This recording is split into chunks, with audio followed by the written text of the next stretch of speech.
নমস্কার, তোফা রান্না বান্নায় আপনাদের সবাইকে স্বাগত জানাই। দেখতেই পাচ্ছেন আমি আজকে কতগুলো খুব বেশি পেকে যাওয়া কলা নিয়ে যেগুলো কেউ খেতে চাইছে না, শুধু শুধু পড়ে নষ্ট হচ্ছে। তাই সেই কলা দিয়ে আমি আজকে একটা রেসিপি করব। যে কলাগুলো পড়ে নষ্ট হচ্ছিল, কেউ খেতে চাইছিল না, সেই কলাই উধাও হয়ে যাবে এক নিমেষে।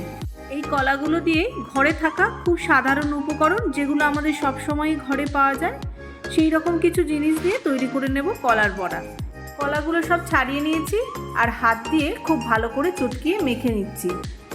এবার খুব ভালো করে মেখে নেওয়া কলার মধ্যে দিয়ে দিচ্ছি 1 কাপ পরিমাণ সুজি, আর দিচ্ছি 2 কাপ আটা।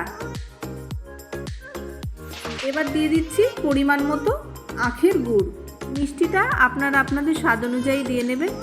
কলাগুলো খুব পাকা, তাই কলাতেও অনেকটাই মিষ্টি হয়ে যাবে। আর দেব অল্প একটু নুন। এর মধ্যে আমি আরও একটা জিনিস দেব, 1/2 চা চামচ মতো মৌরি। মৌরি দিলে পাকা কলার গন্ধটা অনেকটাই চলে যায়, আর খেতেও খুব ভালো লাগে। আমি সব কিছু দিয়ে খুব ভালো করে মেখে নিচ্ছি। যত মাখবো বড়াগুলো তত নরম হবে আর ফুলে উঠবে। মাখা হয়ে গেছে, এবার আমি 15 মিনিট মতো চাপা দিয়ে রেখে দেব, সুজিটা যাতে ভিজে নরম হয়ে যায়। 15 মিনিট পর ঢাকনা খুলে আর একটু মেখে নিচ্ছি। আমি এর মধ্যে সুজি আর আটা দিয়েছি, আপনারা ময়দা চালের গুঁড়ো দিয়েও করতে পারেন। এবার গ্যাসে কড়াই বসিয়ে দিয়ে দিচ্ছি রিফাইন তেল। এই বড়াগুলো আমি ডুবো তেলেই ভাজবো। তেল খুব ভালো করে গরম হয়েছে কিনা অল্প একটু ব্যাটার দিয়ে দেখে নিচ্ছি। এবার সব বড়া ভেজে নেব। ব্যাটারটা খুব বেশি পাতলা করলে বড়াগুলো কিন্তু গোল হবে না। যদি একটু পাতলা হয়ে যায় তাহলে ময়দা কিংবা আটা, যেটা আপনাদের পছন্দ, আর একটু দিয়ে মেখে নেবেন। আমি আজকে সুজি আর আটা দিয়ে কলাগুলো মেখেছি। আপনারা চালের গুঁড়ো আর ময়দা দিয়েও করতে পারেন, কিন্তু যেহেতু বাচ্চারা খেতে এটা খুব পছন্দ করে, তাই আটাটা দেওয়াই বেশি ভালো।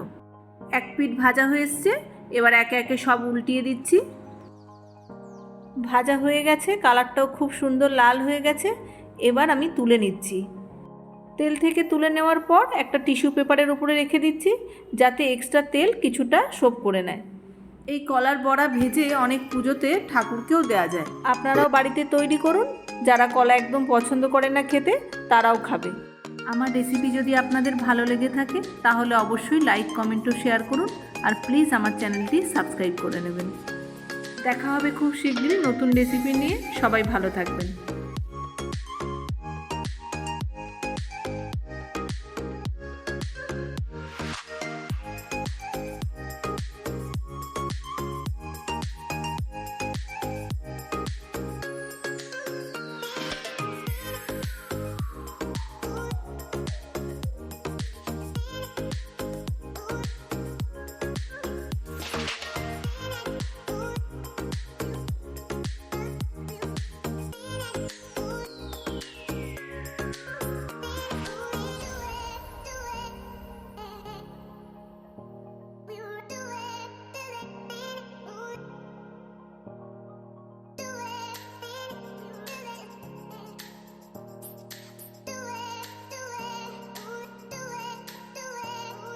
Do it.